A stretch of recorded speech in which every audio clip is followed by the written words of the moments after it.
श्री सिद्धांत सरस्वती विजयते गौरीय गोष्ठीपति वंदे गुरुपद्वंद्वं भक्तबिंदसमन्वितं श्रीचैतन्य प्रभुं वंदे नित्यानंद सहोदितं श्रीनंदनंदनं वंदे राधिका चरणोदयं गोपीजनसमायुक्तं बिन्दावनं मनोहरं वाञ्छाकल्पतरुश्च कृपासिन्धुभ्यश्च पतितानं पावनेभ्यो वैष्णवेभ्यो नमो नमः। मूकं करोति वाचालं पङ्गुं लङ्घयति गिरिं यत्कृपातमहं वन्दे परमानन्दमाधवम्।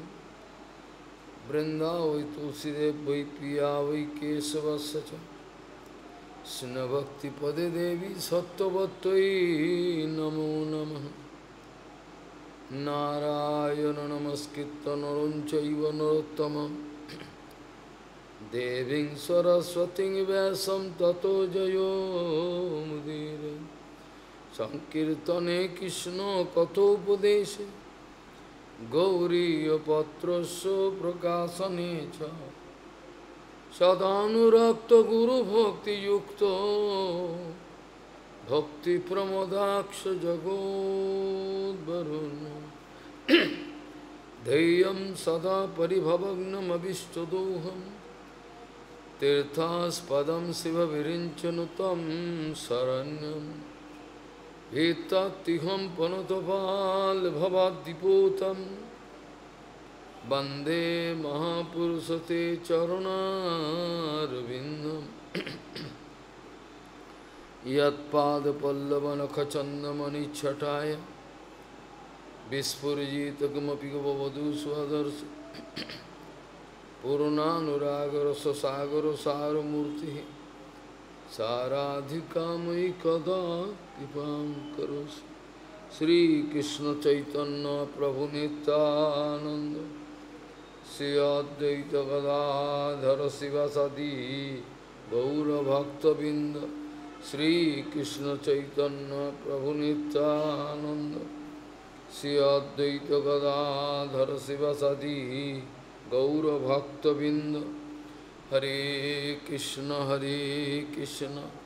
कृष्ण कृष्ण हरे हरे हरे राम राम राम हरे हरे। आजानुलंबित भुजौ कनकाबदातो संकीर्तनैकवितरो कमलायताक्षो विश्वाम्बरो द्विजवरो युगधर्मपालो वन्दे जगत्प्रियकरो करुणावतारो। हरे कृष्ण कृष्ण कृष्ण हरे हरे हरे राम राम राम हरे।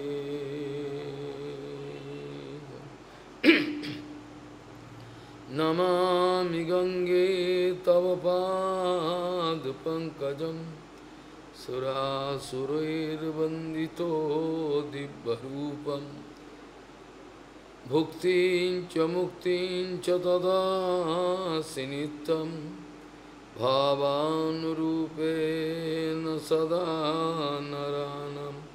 गंगातरङ्गरमणीयजटाकलापं गौरी निरन्तरविभूषी त्ववामभागं नारायणो प्रियमनङ्गमदापहारं वाराणसीपुरपति भज विश्वनाथं। वागीसजुष्वदने लक्ष्मीर्यस्य च वक्षसि यस्यास्ति हृदयसंवित् त्वं निसिंहमहं भजे। हरे Krishna Krishna Krishna Hare Hare Hare Ram Ram Ram Hare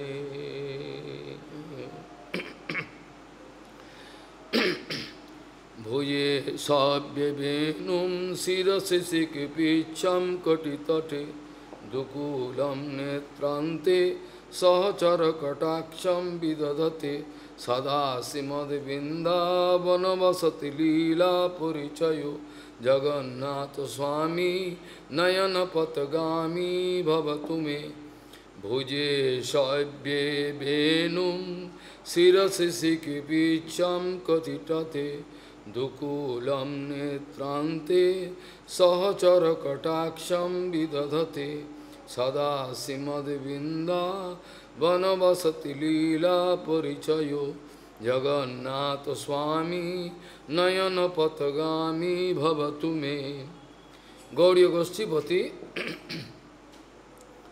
Srila Bhakti Siddhanta Saraswati Goswami Prabhupada Paramahansa Jagadguru জানিয়েছেন মাথুর বিরহ ব্রজবাসী গণের সেবাই আমাদের একমাত্র কর্তব্য গৌড়ীয় গোষ্ঠীপতি শ্রীশিল ভক্তি সিদ্ধান্ত সরস্বতী গোস্বামী প্রভুপাদ পরমহংস জগদ্গুরু জানিয়েছেন মাথুর বিরহ ব্রজবাসী গণের সেবাই আমাদের একমাত্র কর্তব্য আমরা গৌড়ীয় আমাদের একমাত্র কর্তব্য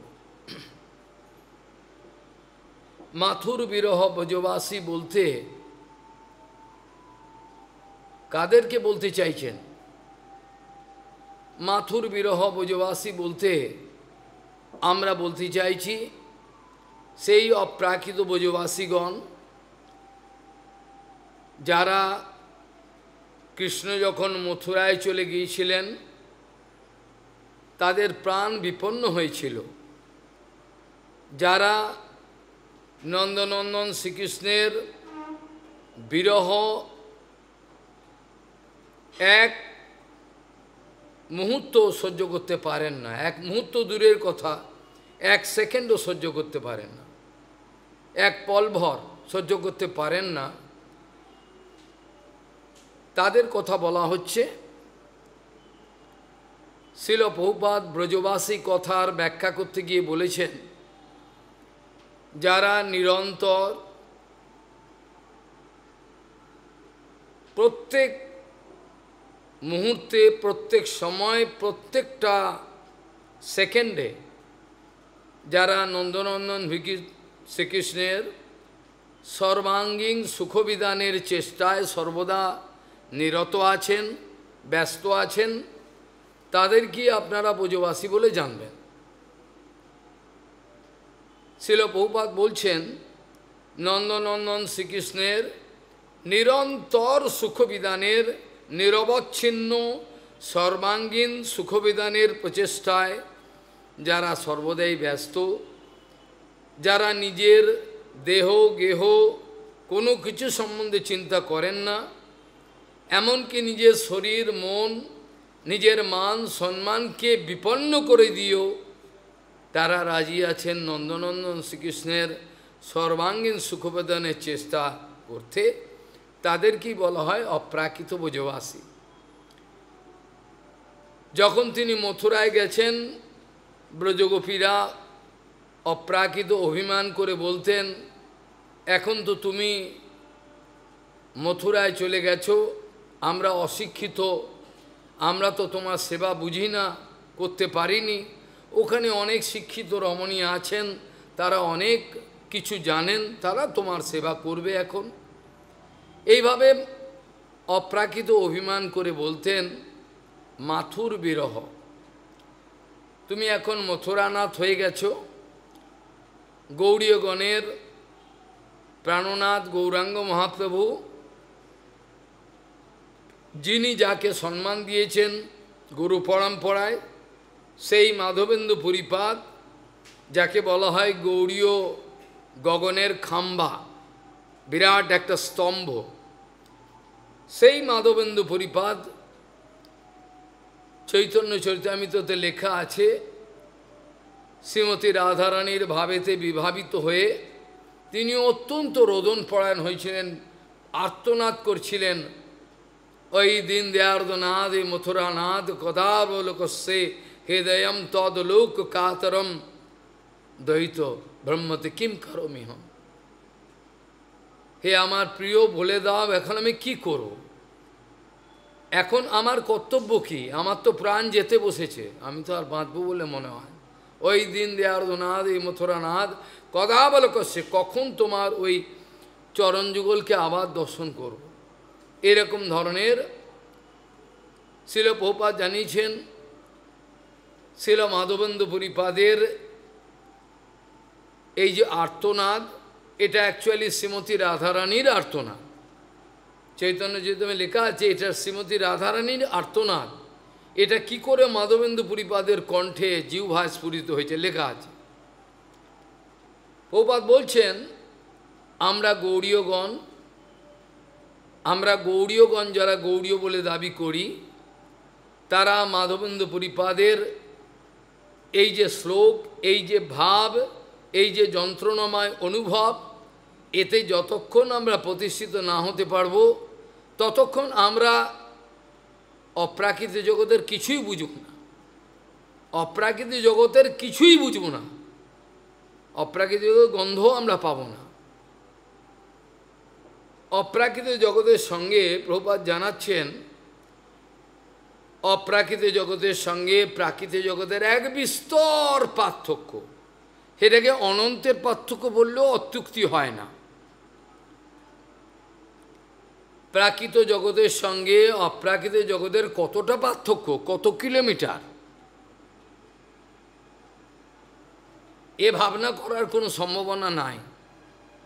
সেই জন্য বলছেন, প্রভুপাদ বলছেন, অপ্রাকৃত জগতের সঙ্গে প্রাকৃতিক জগতের একটা বিস্তর পার্থক্য। আর অনেকবার এই কথা বলা হয়েছে, এই যে প্রাকৃতিক জগৎ, সেটা অপ্রাকৃতিক জগতের বিকৃত প্রতিফলন। মস্তিষ্ক বিকার সম্পন্ন ব্যক্তি রথযাত্রার আলোচনা করতে পারেন না। রথযাত্রার যে রস, এটা আলোচনা করতে সক্ষম নয়। প্রাকৃত রসে ডগমগ রয়েছেন, তার পক্ষে সম্ভব নয়। অপ্রাকৃত জগতের ব্রজবাসীগণ তারা রথযাত্রার গুপ্ত রহস্য জানেন। প্রাকৃতিক জগতের কোনো ব্যক্তি এসব কথা বোঝেন না। প্রাকৃতিক জগতের সঙ্গে অপ্রাকৃতিক জগতের এক বিস্তর পার্থক্য শুধু নয়, বলছে অনন্তের পার্থক্য। আর একটু আগেই বললাম, প্রভুপাদ বলছেন অপ্রাকৃতিক জগতের এক বিকৃত প্রতিফলন। আমাদের মধ্যে যে কাম ক্রোধ এগুলো দেখা যায়, আমাদের মধ্যে যে কাম দেখা দেয়, যন্ত্রণা হয়, যে বীজগুলো ভেতরে রয়েছে, এগুলো কিন্তু অপ্রাকৃত জগতে যে অপ্রাকৃত কামদেব, অপ্রাকৃত জগতে যে অপ্রাকৃত কাম, তারই বিকৃত প্রতিফলনের জগতে। এখানে বহু নায়ক, এখানে বহু নায়িকা একে অপরকে আলিঙ্গন করছেন, আদর করছেন। আমরা এই সমস্ত ঘৃণ্য বিষয় দেখতে চাই না, আমাদের কোনো রুচি নাই। যাদের এইসব বিষয়ে রুচি আছে, তারা গৌড়ীয় ভজনের গন্ধও পাবেন না। যারা এইসব বিষয়ে রুচি রাখেন, তারা গৌড়ীয় ভজনের রহস্য কোনো কিছুই বুঝতে পারবেন না, গন্ধও পাবেন না, তাদের পক্ষে সম্ভব নয়। বাঞ্ছাকল্প এ প্রাকৃত জগতে প্রভুপাদ বলছেন, এখানে বহু নায়ক আর বহু নায়কের ভিড় একে অপরকে ভালোবাসছেন, তারা কৃতকৃতার্থ বোধ করছেন একে অপরকে। আবার কোনো সময় কিছুদিন পরে বিরক্ত হয়ে পড়ছেন, কেন এগুলো থেকে তো অনাবিল আনন্দের সম্ভাবনা নাই। প্রাকৃত আনন্দ এ কদ্দূর। প্রভুপাদ বলছেন, ভগবান শ্রীকৃষ্ণ অপ্রাকৃতিক জগতের একমাত্র নায়ক আর অসংখ্য নায়িকা। তার মধ্যে ব্রজবাসীগণের, ব্রজগোপিকাগণের কথাই প্রধান বলা হচ্ছে। কিন্তু প্রাকৃতিক জগতে বহু নায়ক, বহু নায়িকা।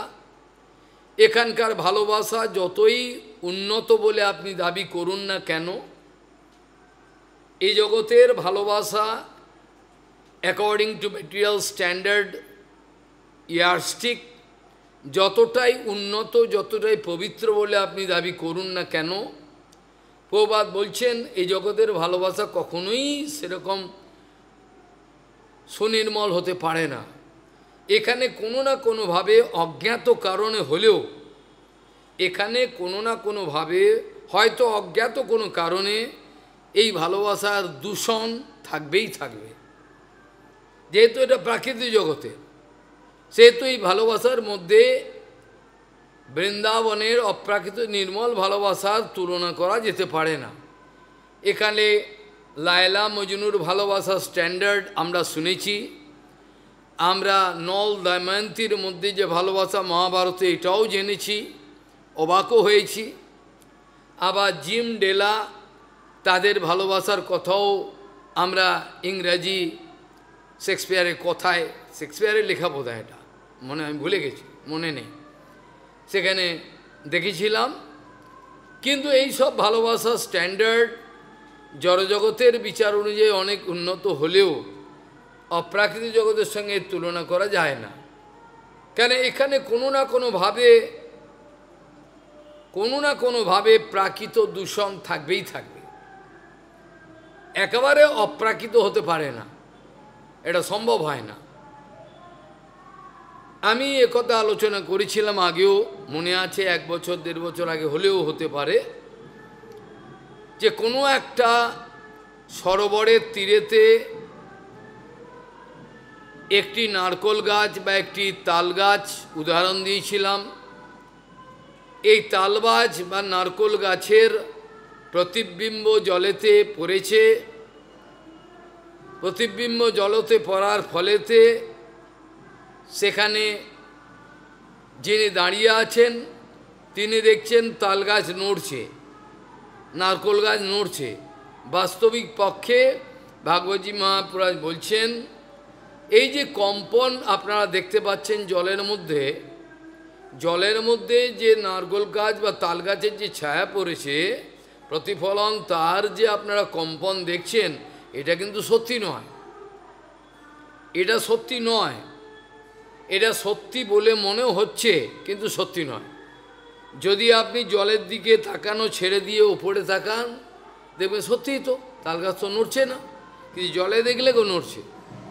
ঠিক এই উদাহরণের মাধ্যমে আমাদের ভাগবতী মহাপুরাণে বলছেন আত্মা সুনির্মল, আত্মা কোনো মায়ার প্রভাবের অধীন নয়, পর ওপি মনুতে অনর্থম তৎকীর্তন চাভিপদ্ধতি।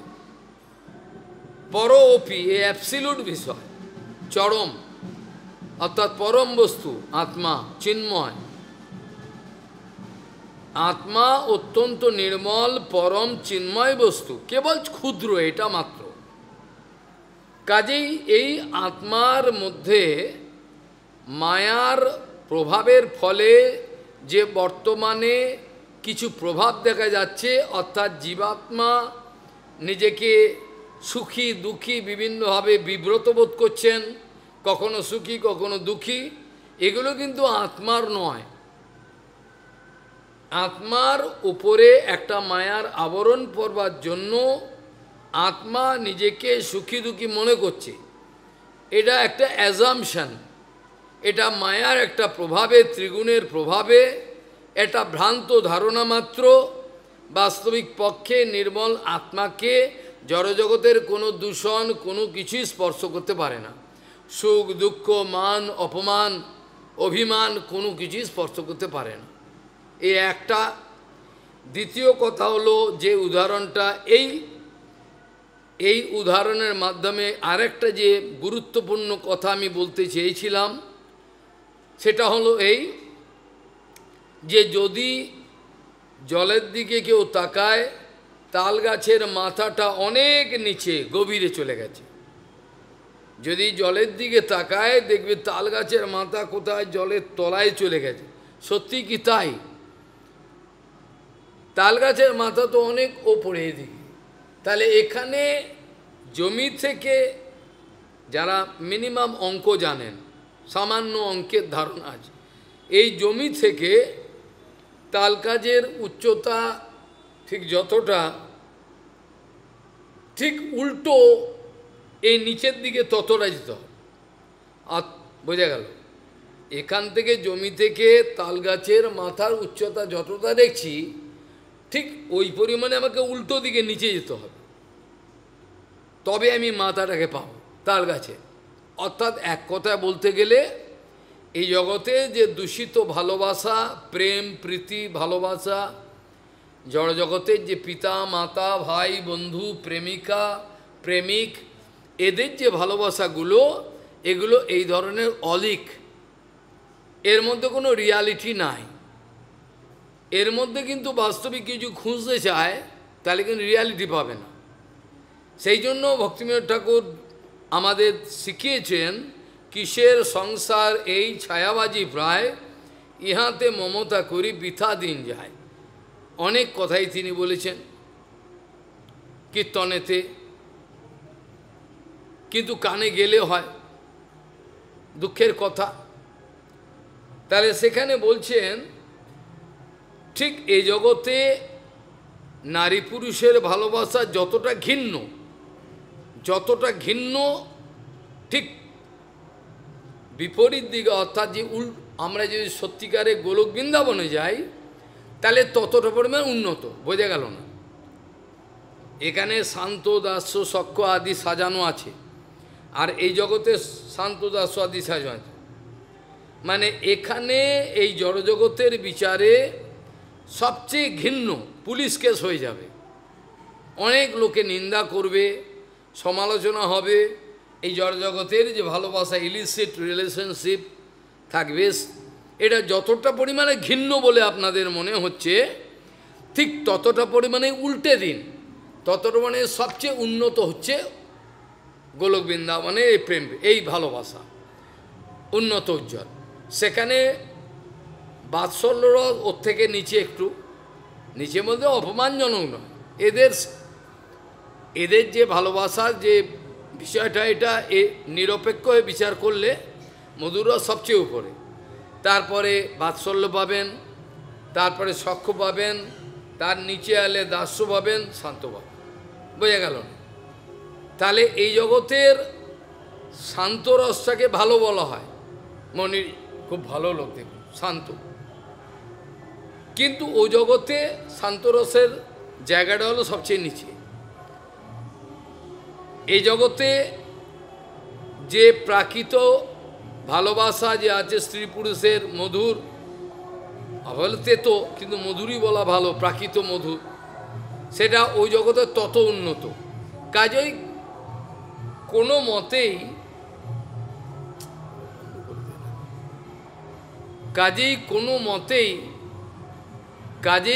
মতেই আমরা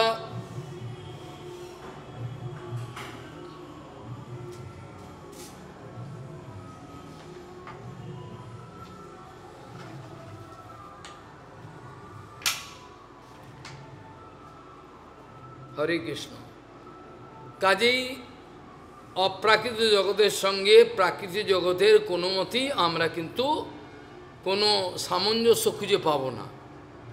যদি আমরা অলিক একটা সামঞ্জস্য বার করার চেষ্টা করি, তাহলে আমরা অধঃপতিত হয়ে যাব, আমরা টিকতে পারবো না। আমরা যদি অলিক একটা পরিকল্পনা করে প্রাকৃত রসের সঙ্গে অপ্রাকৃত জগতের সামঞ্জস্য বিজনের চেষ্টা করি, তাহলে আমরা অধঃপতিত হয়ে যাব, আর কিছু হবে না। যে শ্লোক দিয়ে শুরু করেছিলাম, সেখানে বলছেন, এটা অনেক বিতর্ক আছে। কেউ বলছেন শ্রীমন মহাপ্রভুর মুখনিঃসৃত এই শ্লোক, জগন্নাথ স্টকম। কেউ বলছেন না, শঙ্করাচার্য সেখানে গেছিলেন, তিনি এইটা বলেছিলেন। তো দুটোর কোনোটাই আমরা উপেক্ষা করতে পারি না। শঙ্করাচার্য পরম বৈষ্ণব, যদিও বাইরের দৃষ্টিতে তিনি অনেক মায়াবাদের অনেক কিছু প্রচার করেছেন ভগবত আদেশে, কিন্তু আমাদের অনেক প্রমাণ আছে। শঙ্করাচার্য কৃষ্ণের অনেক কিছু লিখেছেন, স্তোত্র আদি প্রচুর, অপূর্ব, এগুলো মায়াবাদীরা নজর দেয় না। এগুলো হচ্ছে তাদের ব্রহ্মজ্ঞানের পরিপন্থী, বিপরীত। ওই জন্য মায়াবাদীদের ভগবান নজরে দেন না। ওই শঙ্করাচার্যই লিখেছেন, কিন্তু ওই শঙ্করাচার্যই লিখেছেন ভগবানের অনেক মহিমা, এত অপূর্ব কীর্তন লিখেছেন, সংস্কৃত অপূর্ব। কিন্তু মোস্ট লাইকলি আমাদের মনে হয়, এটা আমার মনে হয় গৌরাঙ্গ মহাপ্রভুই করেছেন। আমাদের অনেক গুরুবর্গ বলেছেন তার যে ভাবটা যেভাবে, এটা মনে হয় গৌরাঙ্গ মহাপ্রভুই করে। কারণ গৌরাঙ্গ মহাপ্রভু রাধাভাবে বিভাবিত, আর রাধাভাবে বিভাবিত বলে তিনি যে ক্রিয়াকর্মগুলো,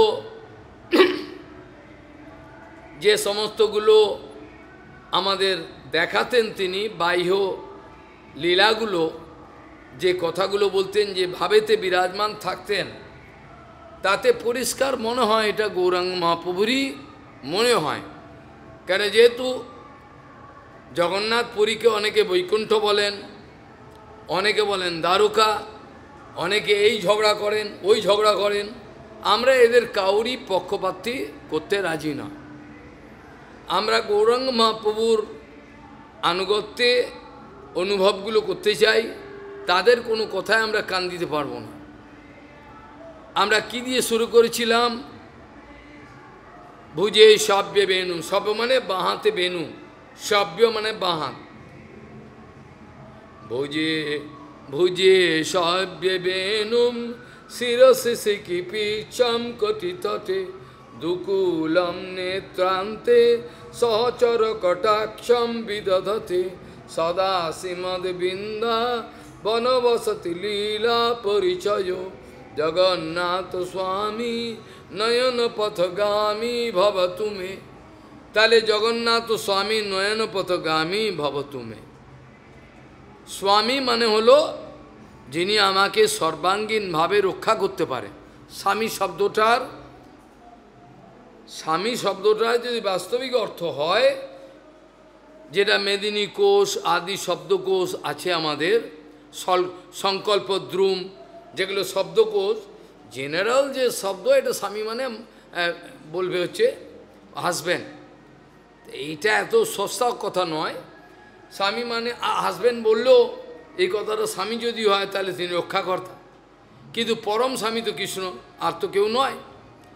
তাহলে ভুজে সব্যে বেনুম, বাঁহাতে যার বেনুম, শিরসি অর্থাৎ মাথাতে শিখিপিচ্ছ রয়েছেন, আর তার যে ভাবগুলো বর্ণনা করা রয়েছেন, সদা শ্রীমদ বৃন্দাবন বসতি লীলা পরিচয়, যিনি বৃন্দাবন ছেড়ে কোথাও যান না, যিনি বৃন্দাবনেই সর্বদাই অনাবিল এক আনন্দতে ব্রজবাসী গণের সঙ্গে ডুবে রয়েছেন। এইটাই তো ব্রহ্মসংহিতা বলছে, এটি ভাগবত বলছে, সব একই কথা বলছে। ভগবানের কোনো সময় নেই। কি করেন ভগবান? সময় নেই। সময় নেই এই কারণে তিনি এতটাই অ্যাবজর্বিংভাবে ব্রজবাসীদের সঙ্গে ভালোবাসায় লীলাতে ডুবে রয়েছেন, তার বাইরে তাকানোর টাইম নেই। সেই কথাটাই ব্রহ্মসংহিতায় বলছেন। এই কথাটাই ব্রহ্মসংহিতায় বলছেন যে এই ব্রজবাসীগণ, ব্রজগোপিকা ব্রজবাসীগণের সঙ্গে তিনি সর্বদাই লীলাতে অ্যাবজর্বিংভাবে ডুবে রয়েছেন, তার বাইরে আর কোনো তাকাবার কোনো আনন্দ চিন্ময় রস প্রতিভাবিতাভি স্থাবির যে এব নিজরূপত্তয়া কলাভি, এইখানে এই কথা বলছেন। এটা ব্যাখ্যা করা হয়েছিল ব্রহ্মসংহিতা বিস্তৃত। নিজরূপত্তয়া কলাভি, নিজের পছন্দসই 64 কিসিমের কলা, যেটা 64 দিনে ভগবান আয়ত্ত করেছিলেন সন্দীপনী মনির আশ্রমেতে, সেগুলো মূর্তিমান হয়ে বৃন্দাবনে বিরাজমান। বুঝলেন? মূর্তিমান, মূর্তি দেখতে পাবে। সেই আর্ট এবং কালচারগুলো, এগুলো একটা নট কনসেপশন নয়। All art and culture what is available in Vrindavan, that is not only false conception, it has some reality. তাদের একটা পার্সনিফাইড ফর্ম আছে, তারা সেই মূর্তিমান হয়ে ভগবান শ্রীকৃষ্ণের এইগুলো আমাদের মাথায় ঢুকে কী করে হয়? আমাদের লিমিট তো মেটেরিয়াল এর মধ্যে না, এ কী করে হয় এটা মাথায় ঢুকবে না। এখানে মূর্তিমান হয়ে সেই এই যে কলা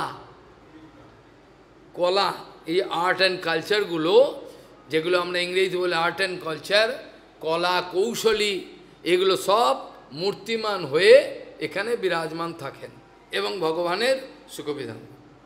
আর সমস্ত ভগবানের সুখবিধানের জন্যই সব চেষ্টা। যত গোপিকাগণ রয়েছেন তারা কেউই মেয়ে ছেলে নয়, তারা তো স্বরূপ শক্তির বিকাশ, তারা সব নিরন্তর তাকে নিয়ে আনন্দে ডুবে রয়েছেন। আমি আজকে সকালেই আলোচনা করতে চাইছিলাম, যেটা টপিকসেও লিখেছিলাম, যে আমাদের সবচেয়ে মহাদোষ হলো আমাদের কিছু করারও নেই, যেহেতু আমরা শুদ্ধ গুরু বৈষ্ণবের কৃপা লাভ করতে পারছি না সেরকমভাবে, হয়তো লাভ করেছি, চরমভাবে সে লাভ করতে পারছি না, সেই জন্য আমাদের কোনো বিকল্প নাই। আমরা যখনই কোনো কিছু চিন্তা করি, যখনই কিছু ভাবনা করি, যখনই কিছু লিখতে যাই, বলতে যাই, দেখতে যাই, শুনতে যাই, তার মধ্যে জড় দূষণ থাকবেই থাকবে। ভক্তিবিনোদ ঠাকুর বলছেন তার লেখাতে যে এই জগতে যতই আমি পরিপূর্ণরূপে চেষ্টা করি যে আমি অপ্রাকৃত জগতের ভাবকে এমনভাবে উপস্থাপনা করব যাতে লোকের বোধগম্য হয়, ভক্তিবিনোদ তাও হবে না। কেন? যেহেতু এই জগতে রয়েছে, এই জগতে থাকাকালীন কিছু পরিমাণে কিছু মল ঢুকে যাবে, এটা আটকাতে পারবে না। এটা যত জড় ইন্দ্রিয় মন এগুলো দূষিত, এগুলো তো দূষিত, এগুলো তো অনন্তকাল ধরে জড়, এগুলো তো অনন্তকাল ধরে জড় বিষয় আদি এগুলোই অভ্যস্ত, এর বাইরে তো কিছু করতে পারে না। যখনই কোনো মানুষকে বলা হয় জানেন এটা, হ্যাঁ এটা কী করে হয়, সঙ্গে সঙ্গে অবিশ্বাস করলো। কেন? ওর যে অভিজ্ঞতার যে ব্যাংক আছে, ওর একটা অভিজ্ঞতা। আপনি যেমন জন্মেছিলেন, যখন থেকে মায়ের কোল থেকে নেবেছেন, তখন থেকে আপনার এখনো মধ্যে যে অভিজ্ঞতা হয়েছে ওইটা ব্যাংক জমা আছে। ব্যাংকে যেমন টাকা থাকে, যখনই কেউ কিছু বললো হ্যাঁ মশাই জানেন, কথাটা মিলিয়ে নেবে। ওই অভিজ্ঞতাটা তার আছে সঞ্চিত। এ বুঝতে পারে না যে সঞ্চিত অভিজ্ঞতাগুলো আমার জীবনে আছে, আমি স্টোর করে রেখেছি ব্যাংকের মধ্যে, এগুলো আমার অপ্রাকৃতিক জগতের কাজে লাগবে না। যত লাগাতে যাব তত পরাজিত হয়ে যাব। কিন্তু এটাই ধারণা, এগুলো ধারণাই নেই যে যত আমি মাথা ঘামাতে যাব বৃন্দাবন সম্বন্ধে, রথযাত্রা, ও রথযাত্রা এইরকম, কিছুই বুঝতে পারবো না, কিছুই বুঝতে পারবো না, সব এই হাওয়াতে বেরিয়ে যাবে মাথার উপর দিয়ে। কারণ অভিজ্ঞতা যত রয়েছে সে অভিজ্ঞতা জড় অভিজ্ঞতা, অপ্রাকৃতিক জগতের তো কিছু নয়। অপ্রাকৃতিক জগতের অভিজ্ঞতা আমি পেতে পারি যদি আমাকে গুরুদেব কৃপা করেন, বহুপাত কৃপা করেন, তাহলে আমার অনায়াসে হল। যেটা গৌরকিশোর দাস বাবাজি মা বলেছিলেন না, হ্যাঁ 1 পয়সার মা বাপ সহ্য করতে, তারা নাকি এখন রূপানুগ ভজন শিখবে, রাগানুগ ভজন। হ্যাঁ হ্যাঁ বাবাজি মা বলছি, ওরা এই মই নেবে, মায়ার মই নিয়ে ওপরে উঠবে, উঠে আমার কৃষ্ণের মাথায় মলমূত্র ত্যাগ করবে। কি বলছে দেখো, ওরা ভেবে নিয়েছে এইসব কিছু ভাবনার একটা সিঁড়ি নেবো, ভাবনার সিঁড়ি উঠবো, উঠে কৃষ্ণের মাথায় মলমূত্র ত্যাগ করবে। এ হচ্ছে রূপানুগ ভজন, রাগানুগ ভজন, বুঝেছেন? এটা হচ্ছে আমাদের রাগানুগ। এই বুদ্ধি কাজে লাগবে না। কিন্তু যখন অপ্রাকৃত শরীরের আবির্ভাব হবে তখন কিন্তু চিন্ময় হয়ে যাবে, তখন আর প্রাকৃত বুদ্ধি থাকবে না। যেটা ভগবান শ্রীকৃষ্ণ গীতাতে বারবার বলছেন, ভগবান বলছেন তো গীতাতে যে এই যেগুলো রয়েছে মন বুদ্ধি ভূমি রাপ অনলো বায়ু খং মন বুদ্ধি রেবচ অহংকার ইতিহাম্যে প্রকৃতি, এগুলো সব তুমি ভাবলে কী হবে? হ্যাঁ খুব বুদ্ধিমান, সে আমি জানি, কিন্তু এগুলো সব প্রাকৃত। ভূমি রাপ অনলো বায়ু খং মনোবুদ্ধি রেবচ, সব প্রাকৃত। এগুলো সাহায্যে এখনো মধ্যে হামাগুড়ি দিচ্ছি আমরা, কখন এর বাইরে যাব ঠিক নেই। এর বাইরে যেতেই হবে, নাহলে কোনো রেহাই নেই, এই জন্ম বৃথা হয়ে যাবে। যতদিন এই বুদ্ধি খাটাবো, এর বুঝে নেব, ভালো করে বুঝে নেব, ততদিন আমি নরকে পচে মরব, গু খাবো, বিষ্ঠা মলমূত্র, লাভ হবে না কিছু। অতএব মায়ামোহ ছাড়ি বুদ্ধিমান, নিত্য তত্ত্ব কৃষ্ণ ভক্তি করুণ সন্ধান, এই কথাটা ভক্তিমঠও জানাচ্ছে। তাহলে আমরা কি করব? আমাদের এই বুদ্ধি বলে হোক, ঠিক আছে, কোনো অসুবিধে কিছু নেই, কিন্তু আনুগত্যটাই যেন ওখানে ভেজাল না থাকে, বোঝা গেল? বুদ্ধি প্রাকৃত আছে, কি আছে, ভালো কথা, বুদ্ধি প্রাকৃত আছে, তো আপনি বললেন ঠিক আছে, এটা থাকুক, কি করব? ফেলে দেবো, মরবো, গলায় দড়ি দেবো? তা নয়, বুদ্ধি আমার প্রাকৃত, কি করব আমি? এইটি তো পেয়েছি, এটা দিয়ে কি করবো?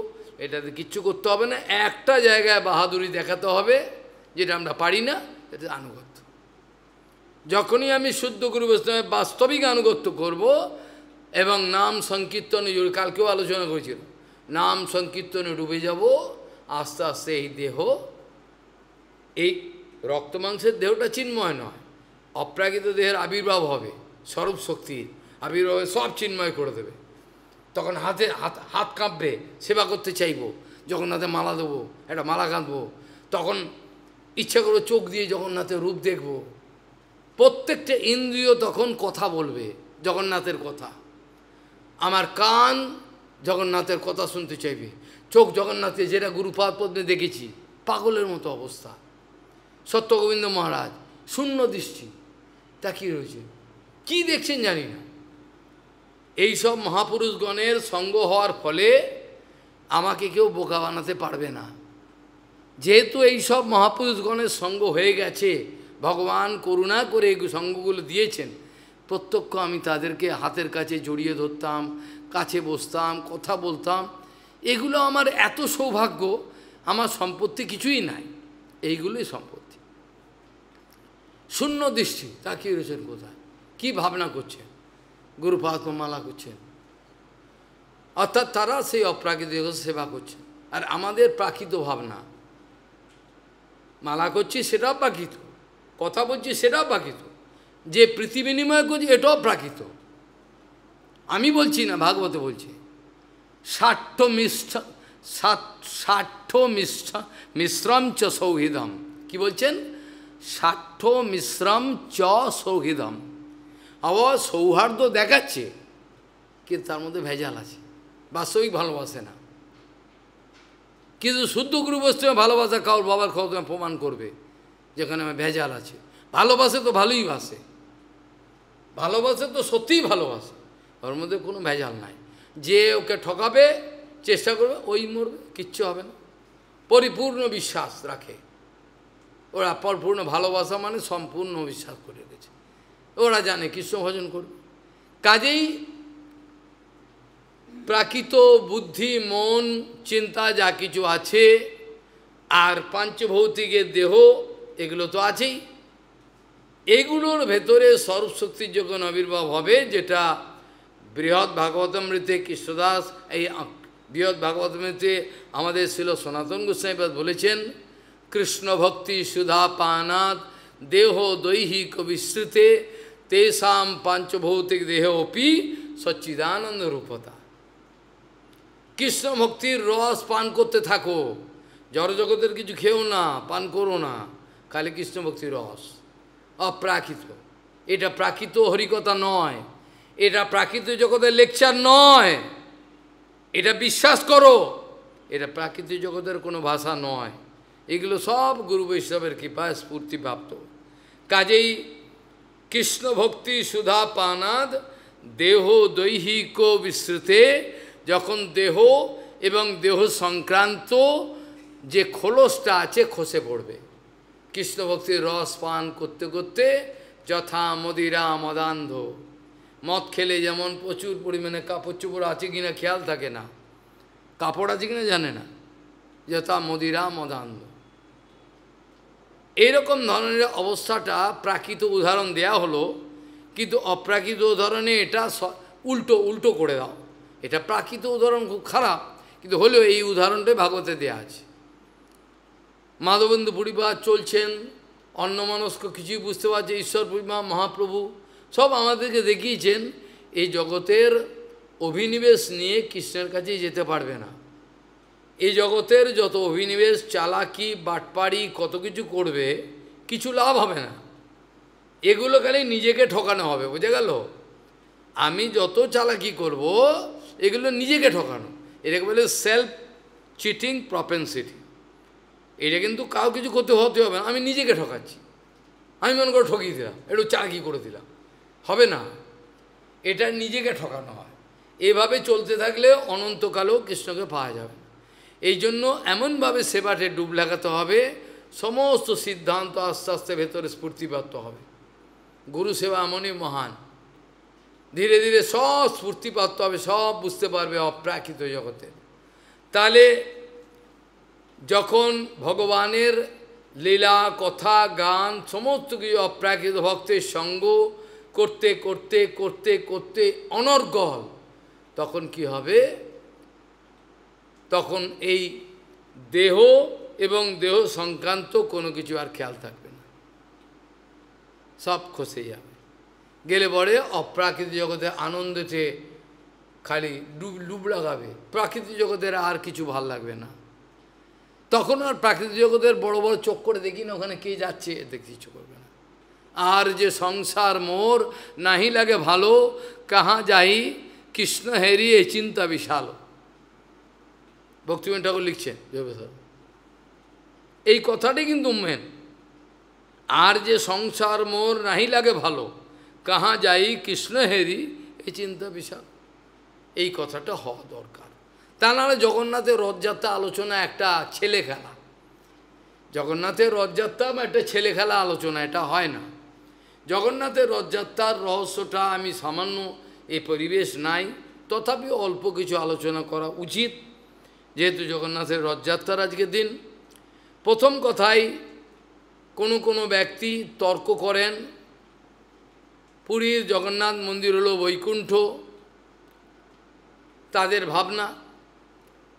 কেউ কেউ বলছেন দেখুন এটা দ্বারকা, যার যা ভাবনা সে অনুপাতে বলছেন নীলাচল থেকে সুন্দরাচলে নিয়ে যাবেন জগন্নাথকে। এর দার্শনিক বিচারটা হলো সুন্দরাচল হলো বৃন্দাবন, চারিকে নারকোল বাগান, তাল বা সমস্ত ছড়িয়ে রয়েছে জঙ্গল।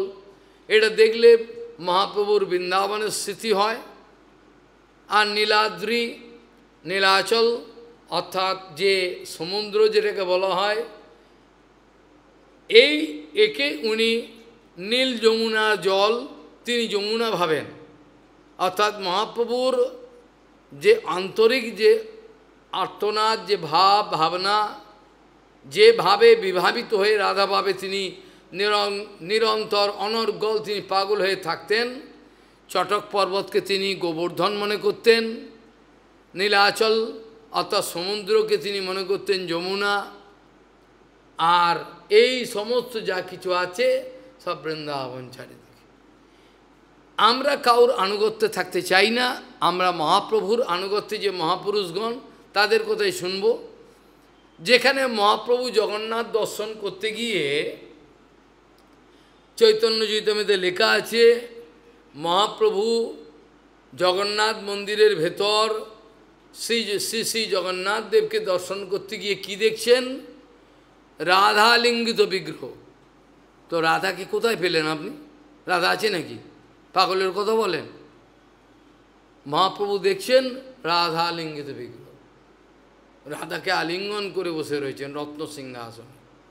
তাহলে আমরা রাধারানীর যে উপস্থিতি মহাপ্রভুর কথাতে আমরা পেয়ে যাচ্ছি। মহাপ্রভু নিশ্চয়ই মহাপ্রভু যে ভাবটা বলতে চেয়েছেন সেটা নিশ্চয়ই দ্বারকার ভাব নয়। বুঝে এই সাব্যে বেনুম শিরস্তিকে বিচ্ছাম কটিত ইত্যাদি, কী এগুলো ভাবটা কী? সব বৃন্দাবনের ভাব, সব তো বৃন্দাবনের ভাব।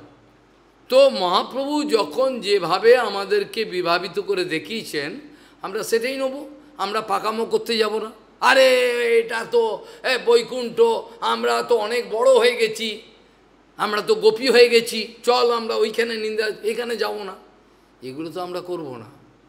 আমাদের শ্রীমন মহাপ্রভু যা শিক্ষা দিয়েছেন, মহাপ্রভু যখন যেভাবে দর্শন করেছেন সেটি আমরা বিভাবিত করব। যেমন চৈতন্য ভাগবতে দেখবেন একই গৌরাঙ্গ মহাপ্রভুকে কেউ কেউ বলছেন ইনি হচ্ছেন নারায়ণ, ইনি হচ্ছেন, কেউ কেউ বলছেন বামন,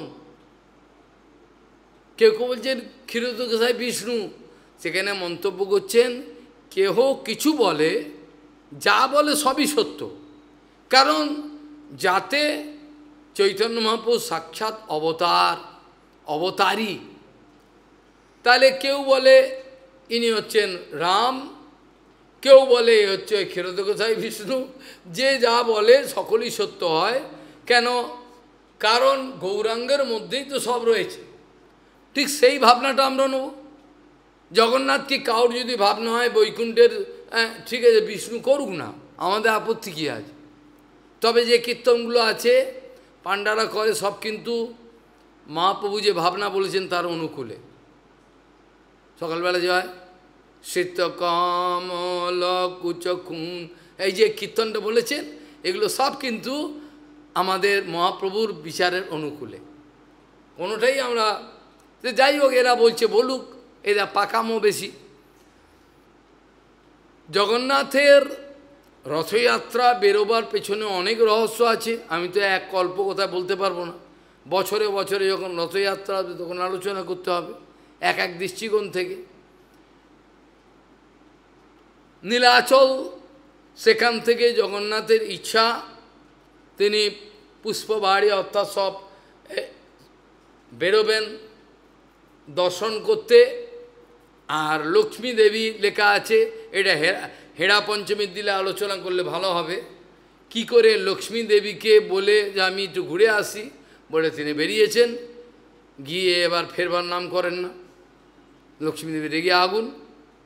এইখানে যে ভাবগুলো আছে এগুলো গোপন রহস্য, এগুলো যেখানে সেখানে আলোচনার বিষয় নয়, তথাপি কিছু আলোচনা করা দরকার।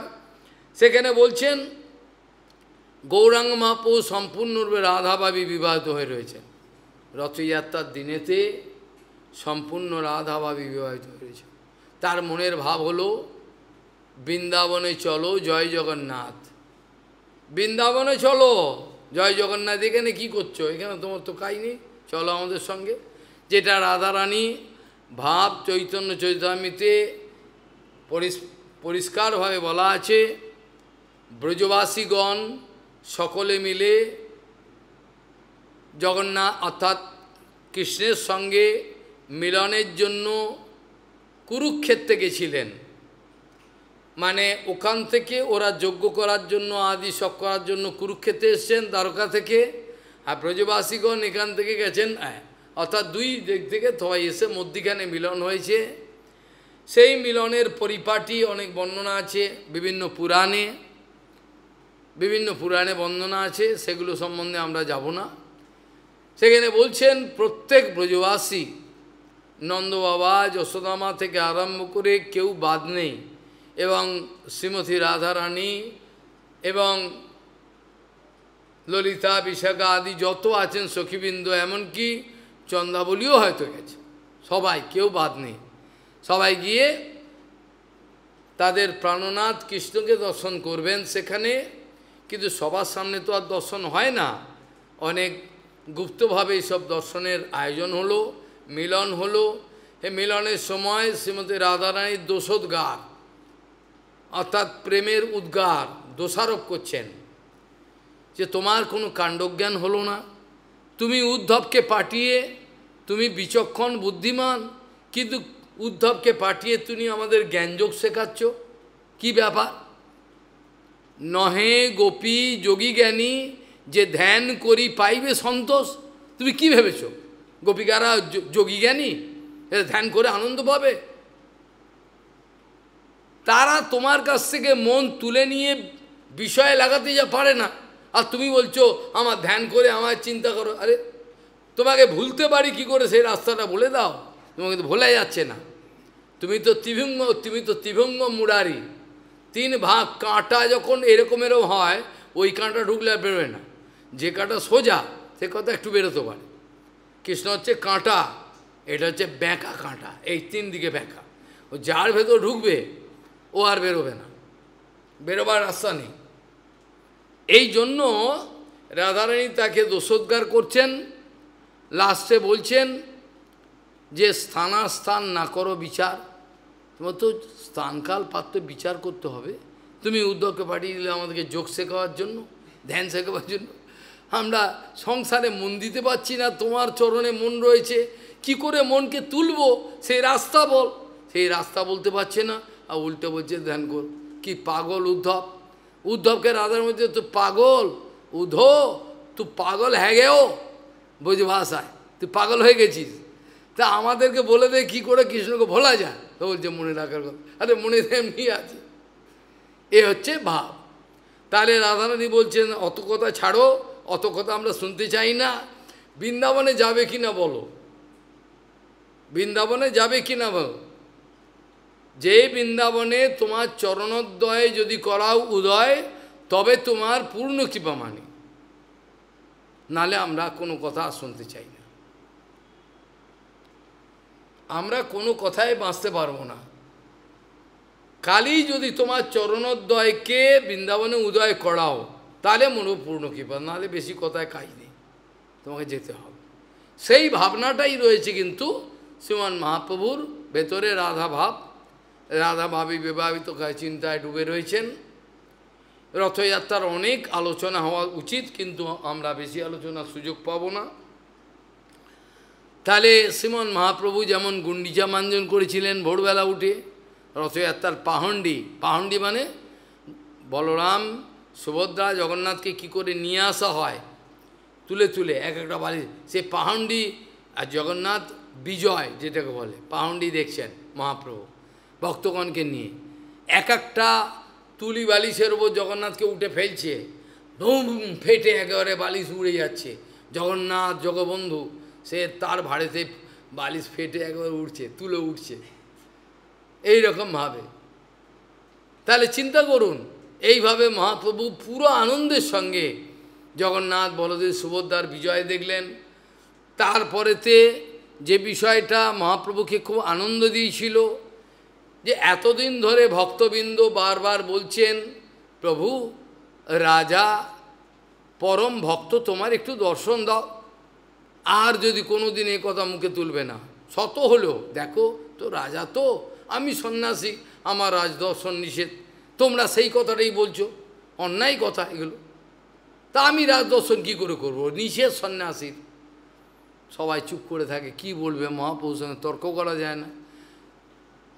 কিন্তু সবাই একটা প্ল্যান করেছেন, যেহেতু রাজার কথা রায়রামানন্দ তুলছেন, সার্বভৌমাচার্য যাকে সম্মান করেন প্রভু, বয়স্ক তো তর্ক করেন না। কিন্তু তাদের কথা প্রত্যক্ষভাবে এবারে মানে অপমান করে তুলে দিতে পারেন না, এমনভাবে বলেন। রায়কে বলছেন বা সার্বভৌমাচার্যকে বলছেন, রায় বলছেন দেখো রাজা তো রাজা ঠিক আছে, কিন্তু তাহলেও সে তো তোমার পরম ভক্ত।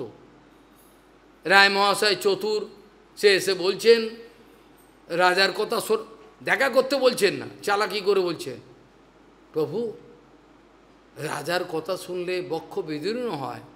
রাজা চাইছে যদি প্রভুর কৃপা না হয় তাহলে কানে কুণ্ডল নিয়ে আমি সন্ন্যাসী হয়ে চলে যাব, আর আমি সিংহাসন চালাবো না।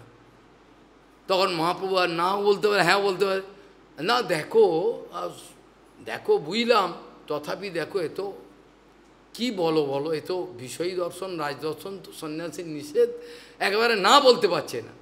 কিন্তু নিত্যানন্দ আদি সবাই বিচার করছেন রাজাকে কি করে পরম ভক্ত, কি করে মহাপুরুষ সঙ্গে মেলানো যায়, এ তো কেউ শুনছে না, হবে না।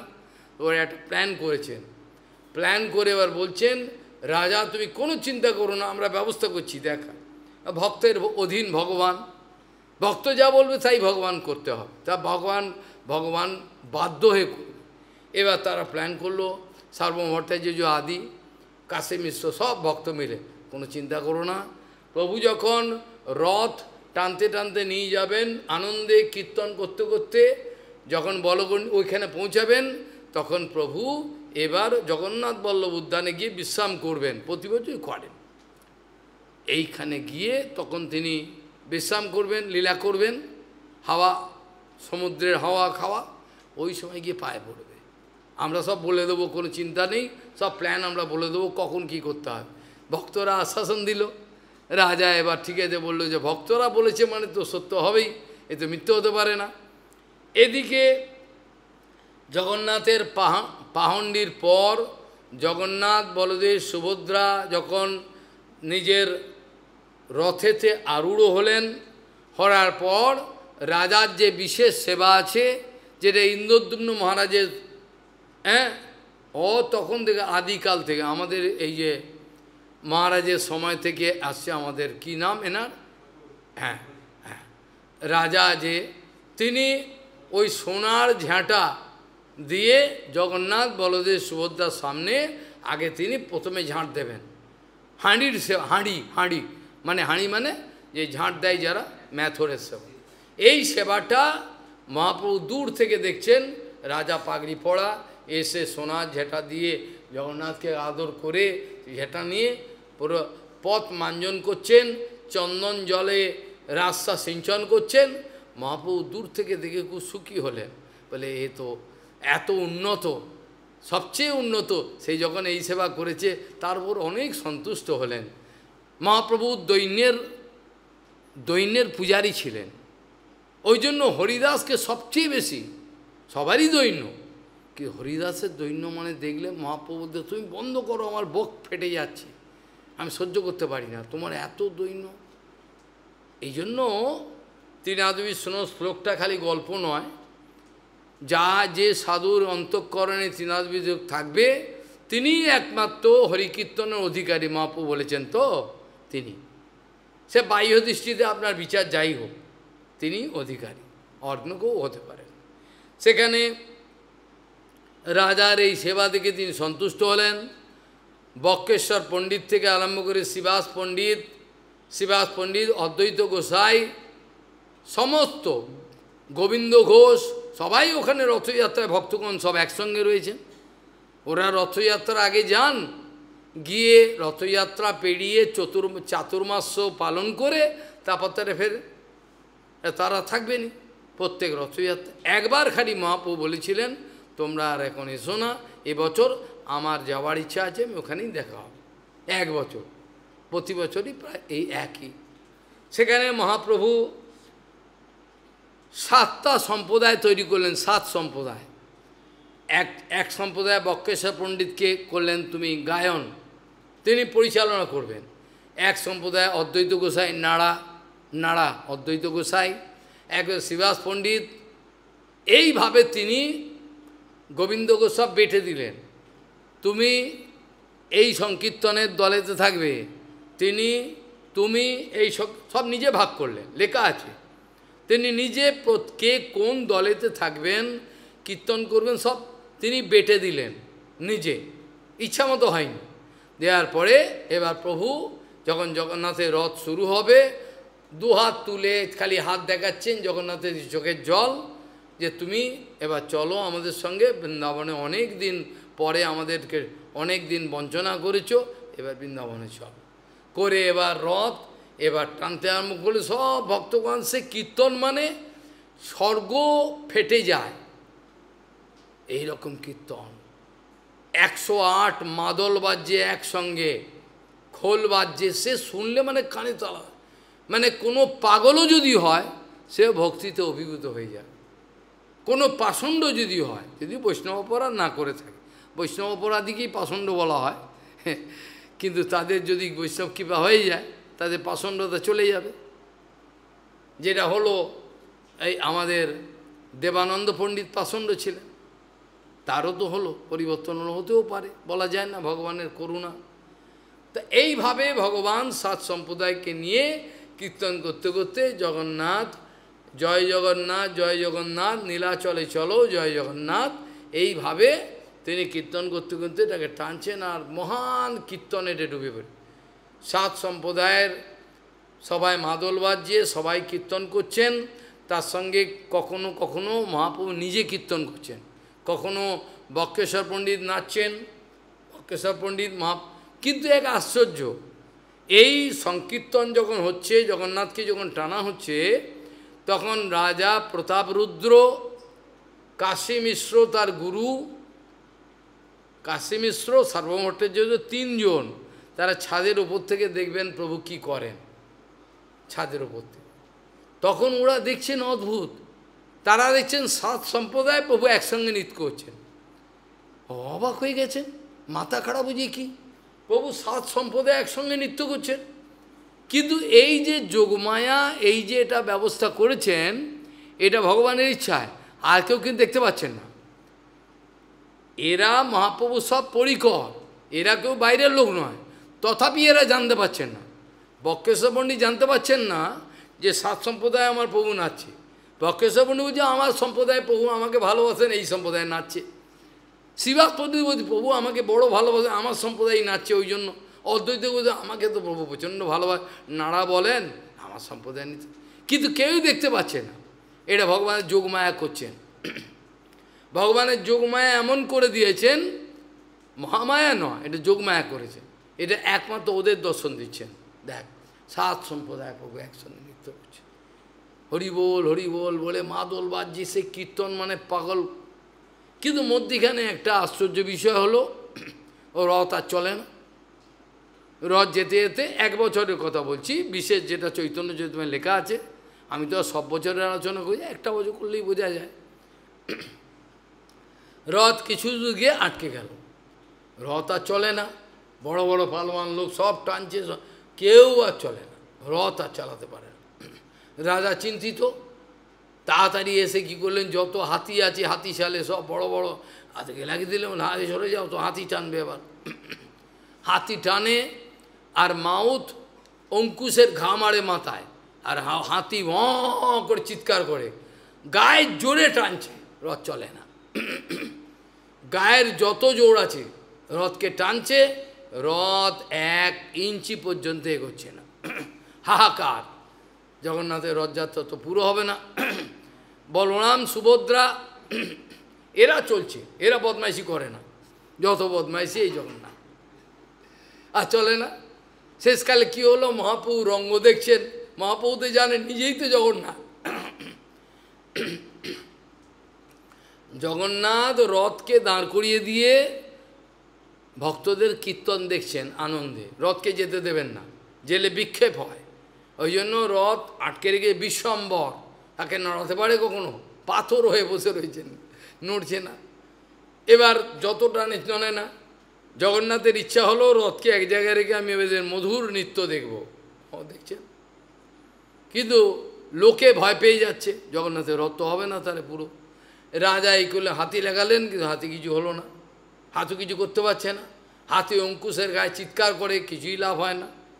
শেষে মহাপ্রভু বললে হাতি ফাতি ঘুচিয়ে দিলেন, ঘোচানো মানে হাঁটিয়ে দিলেন, হাতি ফাতি সব যত আছে ঘোড়া সব সরিয়ে দিলেন, সরে যাও, আমরা এবার দেখি। মহাপ্রভু এবার রথের পেছনে গিয়ে এ মাথা দিয়ে এরম টানলেন, রথ হড়হড় করে চলতে, বায়ু বেগে কিরে বাবা ঠেলতে, কে রথ টানতে লেখা আছে, রথকে দড়ি ধরে টানতে হচ্ছে না, আপনি এমনি হড়হড় করে চলছে জগন্নাথ। কি আশ্চর্য দেখো, এই হচ্ছে অপূর্ব জগন্নাথের অপূর্ব বিষয়। এসব বর্ণনার অতীত, কিছু ভাষায় বর্ণনা করার চেষ্টা মাত্র হতে পারে, কিন্তু এগুলো অনুভবের বিষয়, যেগুলো আমাদের গুরুপাদ পদ্ম, মাধব গোস্বামী আদি সব, এইসব সন্ত গোস্বামী কীর্তন, ওদের মাইক লাগে না, কীর্তন করছেন। ছিল সন্ত গোস্বামী মহারাজের পূর্বাশ্রমের কাকা, প্রভুপাদের শিষ্য, কীর্তন করতেন মানে প্রত্যেকটা লোকের চোখে জল চলে আসে, পাগল হয়ে যেতেন, খালি কণ্ঠে কীর্তন করতেন। এইভাবে কীর্তন করছেন তারা।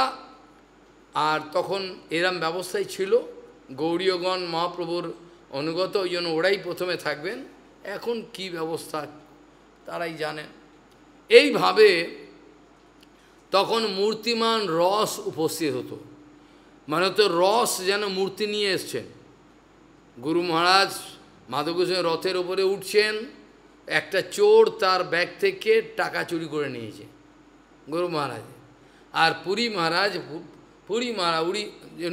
তিনি হচ্ছেন পাঞ্জাবি পুরী মহারাজ, তিনি বৃন্দাবনের ইনচার্জ ছিলেন, আমাকে ভালোবাসতেন। পরে লোকে আমার নামে ভুল বোঝালো ওনাকে, যাই হোক ভালোই হয়েছে যা হয়েছে। এবার তিনি চিৎকার করছে, মহারাজ মহারাজ आपका आपका आपका जेब काटर है, आपका जेब काट रहा है, जेब মানে আপনার ব্যাগ কেটে টাকা নিয়ে নিচ্ছে। গুরুমান রেগে গিয়ে অসন্তুষ্ট হলে, তুমি কি বিরক্ত করলে, টাকা নিচ্ছে নিক না, তুমি আমায় বিরক্ত করলে, এই সময় ভাবটা নষ্ট করলে, টাকা নিচ্ছে কি নেবে, নিক না, কত টাকা আছে।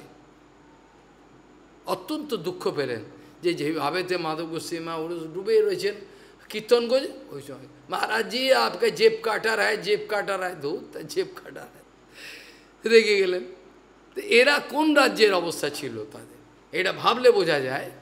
তাহলে আমাদের ভাবটাকে অভাব আছে, আমাদের অভাব আছে, এই অভাবটাকে ভাবেতে নিয়ে যেতে হবে। আমাদের বিভিন্ন রকম অভাব অভিযোগ, এ করে না, এও করে না, এই করে না, এখানে এই হচ্ছে, এটা পারা যায় না, এই যে বিভিন্ন অভিযোগ আছে, এগুলো যখন ভাব আসে, যখন ভাবের উদয় হয়, অভাব চলে যায়, অভাব অভিযোগ কিছু থাকে না, এগুলো কিছুই থাকবে না, অভাব অভিযোগ যেগুলো, সেগুলো কিছু থাকে না। তখন যাই হোক, এখন এই প্রতাপরুদ্রকে দর্শন দিতে হবে। শেষে রথ গিয়ে গুন্ডিচা পৌঁছালো, সেখানে রথ রেখে ভক্তগণকে নিয়ে মহাপ্রভু গিয়ে কি করলেন, জগন্নাথ বল্লভ উদ্যানে গিয়ে আনন্দে বিশ্রাম করতে গাছের তলায়। ওই সময়তে রাজা প্রতাপরুদ্রকে বলা ছিল, এই সময় আপনি গোপনে চলে আসবেন, রাজার বেশ রাখবেন না, সাধারণ লোকজন বুঝতে না পারে, এই ছেঁড়া ফেড়া টুকটাক করে চলবে। লোকে যদি আমার সঙ্গে রাজা বসে কত, এই যে গঞ্জুতে, গঞ্জু গঞ্জাম ডিস্ট্রিক্টে, উড়িষ্যার রাজা এখানে, আমি কেন, আমার সৌভাগ্য, জগন্নাথের নিজজন। আশ্চর্য, বৈখানস গোস্বামী মহারাজের ওখানে। তো এই রাজা ভগবানের নিজজন, এই রাজা ভগবানের নিজজন, তাহলে একে দর্শন দেবেন প্রভু, এটা ভক্তরা জানেন এবং আশ্বাসন করেছেন রাজাকে। রাজাকে বলছেন, তুমি কোনো চিন্তা করো না রাজন, কোনো চিন্তা করো না, প্রভু ভক্তবৎসল, আর তুমি ভক্ত, তোমার ভেতরে আত্মনাথ, কোনো না কোনো সময় দর্শন দেবে, আমি কথা দিচ্ছি, তুমি দুঃখ পেও না, একটু অপেক্ষা করো, ধৈর্য ধরো। এই ধৈর্যের সময় চলে এসছে। শিখিয়ে দিয়েছেন নোংরা কাপড় পরে হাঁড়ি লুকিয়ে কী করবে, ভাগবতের যে শ্লোক রাসপঞ্চাধ্যায় পাঠ করতে করতে ঢুকবে, প্রভু বুঝতে পারবে না, প্রভু চোখ পেয়ে বসে থাকবে। সেই সময় তুই গিয়ে গেও না, চরণ ধরে পড়ো, বলে যদি প্রভু রেগে যায়, অনর্থ হয়ে যায়, ভগবান বলে কথা, রেগে আগুন হয়ে যায়, কিচ্ছু হবে না, তুমি ধরো না, আমরা তো রয়েছি, দূর থেকে আমরা দেখব, কিচ্ছু হবে না। প্রভু পড়ে রয়েছে, বিশাল আজান লম্বিত ভুজৌ কনকাবদাতৌ পড়ে রয়েছে, এত বড় মহাপ্রভুর চরণে, এত বড় চরণ চিহ্ন, সৌভাগ্য আমি এখন আর পাবেন না, ওই আমি পেয়েছিলাম, এখন আর কাউকে দেয় না, কোনো কাউকে দেবে না। সরল একটা বৈষ্ণব ছিল, কায়দা করে, পয়সাও নেই, গরিব আমি, কোত্থেকে দেবো, দিয়েছেন আমার ভালোবেসে, ভগবান দিয়েছেন। যাই হোক, এখন মহাপ্রভুর চরণ গিয়ে এবার প্রতাপরুদ্র এবার পাদসংমান করতে আরম্ভ করল মধুরভাবে, আর গাইতে আরম্ভ করলো, জয়তি তেদিকম জন্মনা ব্রজ শ্রেয়ত ইন্দিরা সদত্রহি দ্বৈত দীক্ষুতাম দীক্ষুতাবকা তৈধিতাসবো ত্বং বিচিন্বতে। এইভাবে গান করতে আরম্ভ করে, তব কথামৃতম তপ্ত জীবনম কবি বিড়িতম কলমসাপহম। এই যে কীর্তন করতে করতে ঢুকলেন, মহাপ্রভু চোখ বুজে পড়ে রয়েছেন, হঠাৎ এই পাদসংমানা কীর্তন শুনে উঠে গিয়ে কে এই ব্যক্তি জানলেন না, গিয়ে আলিঙ্গন করে ভরিদা ভরিদা বলি দিলেন আলিঙ্গন, ইহা নেই জানেন ইহ হয় কোন জন।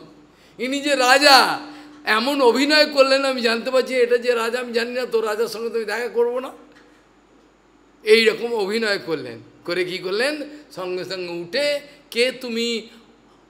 কে তুমি অচিম্বিতে এসে আমাকে অমৃত পান করাচ্ছ, কে তুমি, এইভাবে বলছে, কে তুমি হঠাৎ আমার কাছে চলে এলে, বিনা পয়সায় আমি তোমাকে কিছু দিই নাই, মোর কিছু দিতে নাহি দিনু আলিঙ্গন। বলছেন মহাপ্রভু তুমি কোথা থেকে কে এলে, হঠাৎ আমাকে অমৃত পান করাতে আরম্ভ করলে। তার অনুসন্ধান নেই বাইরের দৃষ্টিতে যে এটা যে রাজা।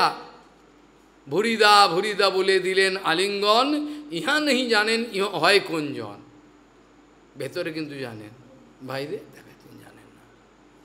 মোর কিছু দিতে নাহি দেহু আলিঙ্গন, আমার তো কিছু, আমি আমার পয়সা করি কিছুই নেই, আমি সবচেয়ে গরিব, আমি দিলাম তো আলিঙ্গনই দিলাম। এইভাবে রাজা প্রতাপরুদ্রর ওপর মহাপ্রভু পূর্ণ কৃপা হলো। কৃতকৃতার্থ হয়ে রাজা নৃত্য করতে আরম্ভ করে আনন্দে, চোখের জল ভেসে আছে, আহা প্রভুর এত করুণা হলো। যে ভগবান যার হস্তস্পর্শ স্বপ্ন দর্শন কাউর হয় না, তিনি সাক্ষাৎভাবে তাকে আলিঙ্গন করলেন। এ কী করে সম্ভব হয়, এখনও সম্ভব। যার গৌরচরণের প্রীতি আছে, এই জন্য সেদিন হরিকথা বলছিলাম, সমস্ত সমস্যাকে কাটাবার জন্য নিরন্তর গৌর রসে ডুবে থাকো, গৌর রসার নভে, যেটা প্রবোধানন্দ সরস্বতীপাদ বলেছেন। সমস্ত বিশ্ব গৌরের রসে ভেসে যাচ্ছে, একমাত্র আমার স্পর্শ অপি মম ন অভবৎ, আমার হয়নি, এ দৈন্য করে বলছে। এখন এখানে একটা গুরুত্বপূর্ণ আলোচনা আছে, যদিও অনেক আলোচনা করবার আমার সময় নেই, ছিল অনেক আলোচনা। এখানে রথযাত্রার সময় মহাপ্রভু একটা অদ্ভুত শ্লোক উচ্চারণ করছিলেন, যে শ্লোক কেউ জানে না কোথা থেকে করছেন, মহাপ্রভু শ্লোকটা উচ্চারণ করছেন। একমাত্র সেখানে আমাদের স্বরূপ গোসাই মহাপ্রভু কীর্তনটা শুনে বুঝতে পারছেন কী হয়। কাব্য প্রকাশের শ্লোক এটা, কাব্য প্রকাশ জড় কাব্য, তথাপি মহাপ্রভু যখন বলছেন সেটা অপ্রাকৃতভাবে নিয়ে গেছেন, কাব্য প্রকাশের শ্লোক করছেন। এইটা কেউ জানতে পারছেন না প্রভু এরকম কেন বলছেন, যে প্রভু আমার এখানে মন আনন্দ লাগছে না, আমার ইচ্ছা করছে সেই বৃন্দাবনে তোমাকে নিয়ে যেতে, সেখানে আমরা আনন্দে, এই ভাবটা ওই কীর্তনেতে আছে। রেবা নদীর তীরে, এটা জড়ো নায়ক নায়িকা, রেবা নদীর তীরে আমি তোমাকে পেতে, এটা কিন্তু এটা মহাপ্রভু বলছেন অপ্রাকৃতভাবে, এটা কেউ জানতে পারছে না। কাব্য প্রকাশের শ্লোক, যারা MA ক্লাসে পড়ে, কলকাতা ইউনিভার্সিটি বর্ধমান, তারা এগুলো পড়ে, কালিদাস আদি এগুলোর মধ্যে আছে। এখন এখানে সেই বছর ছিল রূপগোস্বামীপাদ উপস্থিত ছিলেন, রূপগোস্বামী সেই বছর উপস্থিত ছিলেন। আর কীর্তনের মধ্যে রূপগোস্বামীপাদ কিন্তু মহাপ্রভুর এই কীর্তনের অর্থটা বুঝে নিয়েছেন, কী জন্য আর কেউ ধরতে পারেননি, রূপগোস্বামীপাদ বুঝে গেছেন। পরবর্তীকালে রথযাত্রার পর ইনি বাসা ঘরে, অর্থাৎ হরিদাস ঠাকুরের সঙ্গে থাকতেন। আমরা ম্লেচ্ছ সঙ্গ করেছি, আমাদের কোনো জায়গায় স্থান নেই, হরিদাস ঠাকুর তার চরণে থাকতেন, তারা সেখানে গিয়ে লিখে ফেলেছেন। সেটা লিখে কি হলো, সেই সবকে তালপাতায় লিখে দিয়েছেন। প্রভু এবার স্বরূপ গোসাইকে নিয়ে সব জগন্নাথ আদি দর্শন করে, স্নান তো সকালেই হয়ে যায়, করে এবার হরিদাসকে দর্শন দিতে এসছেন বা দর্শন করতে এসছেন, দুটোই সত্য কথা। এবার যখন গিয়ে দেখছেন নিচু চাল তো নিচু, আমাদের মাথা নিচু করে ঢুকতে হয়, উপরে দেখে তালপাতা দেখে প্রভু বার করেছেন, এটা কিসের তালপাতা, দেখে মুক্তার মতো অক্ষর, কার লেখা, রূপের লেখা, রূপ লিখে চালে গুঁজে রেখেছে। মহাপ্রভু পড়েতে করে ভাবে আবিষ্ট, হায় হায়, আমার মনের ভাব রূপ কেমতে জানিল? আমার মনের ভাবটা রূপ কি করে জানলো? আমি তো কাউকে বলি নাই আমার মনের কি ভাব স্বরূপ। আমার মনের ভাব রূপ কি করে জানলো বলো তো? তখন স্বরূপ বলছেন, তাতে জানি তোমার কৃপা আগে থেকেই প্রাপ্ত হয়েছে। তাতে জানি তোমার কৃপা হয়েছে, প্রচুর প্রচুর কৃপা হয়েছে তোমার আগেই। মহাপ্রভুগণ হেসে বলছেন, ঠিকই বলেছ তুমি। এর বড় ভাই সনাতন, তার বৈরাগ্য দেখলে বক্ষ বিদর্ণ হয়। আরেও আমার সঙ্গে এই রূপের দর্শন হয়েছিল কোথায়? এলাহাবাদে। এলাহাবাদে একে যোগ্য পাত্র দেখলাম, একে যোগ্য পাত্র দেখলাম। আমি আলোচনা করে রসতত্ত্ব যখন বলছি, আমি দেখতে পেলাম এ হচ্ছে যোগ্য পাত্র। এর ওপরে রসতত্ত্ব বললে এ রাখতে পারবে এবং প্রচার করতে পারবে বাস্তবিক রস কাকে বলে, দুর্গন্ধ জড়রস নয়। এই হচ্ছে যোগ্য পাত্র। রসতত্ত্ব প্রবর্তাইতে একে যোগ্য পাত্র আমি দেখলাম। তাই জন্য কি বলবো তোমাকে, আমি রসতত্ত্ব সবাইকে বললাম, বলে দেখলাম যোগ্য পাত্র। আর স্বরূপ গোসাইকে আদেশ করছেন, অনুরোধ করছেন, তুমিও কহিও কিছু রসের বিশেষ।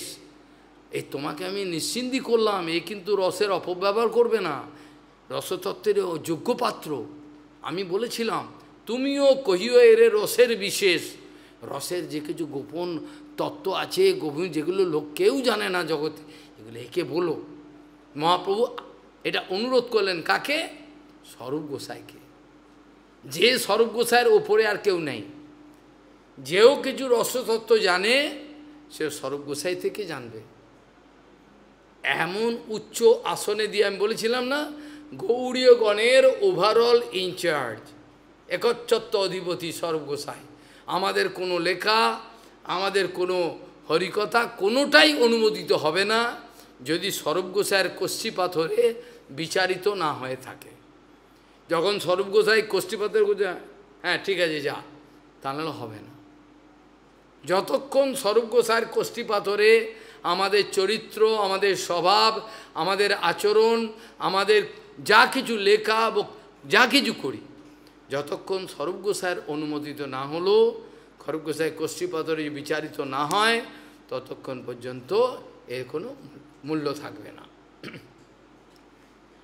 এই কারণে যখন রাধারানী মনের দুঃখ উদ্গার করে ললিতা বিশাখা আদি এদের সখীকে বলছেন, প্রিয় স্বয়ং কৃষ্ণ সহচরী কুরুক্ষেত্র মিলিত তথা অহম সা রাধা তদিদম সঙ্গম সুখম। এই সঙ্গম আমাদের খুবই ভালো। তথাপি অন্তঃ খেলত মধুর মুরলী পঞ্চম জুসে বলছেন এখানে কি বলে ওটা, কালিন্দী পুলিন বিপিনায়, কালিন্দী পুলিন বিপিনায়। আমার মন কালিন্দির এই যে যমুনার তট, এই তট পাওয়ার জন্য ব্যস্ত হচ্ছে। বোঝা গেল কি বললাম? প্রিয় স্বয়ং কৃষ্ণ সহচরী কুরুক্ষেত্র মিলিত তথাহম সা রাধা তদিদম সঙ্গম সুখম তথাপি অন্ত খেলত মম মধুর মুরলী পঞ্চম জুসে সখী মে কালিন্দী পুলিন বিপনায় স্পৃহায়তি। প্রথমে মেয়েটা বাদ যাবে, ওটা হবে না। শেষে মেয়ে, অর্থাৎ প্রথমে লাইনে যেটা বললাম তার তৃতীয় লাইনে মেয়ে থাকবে না।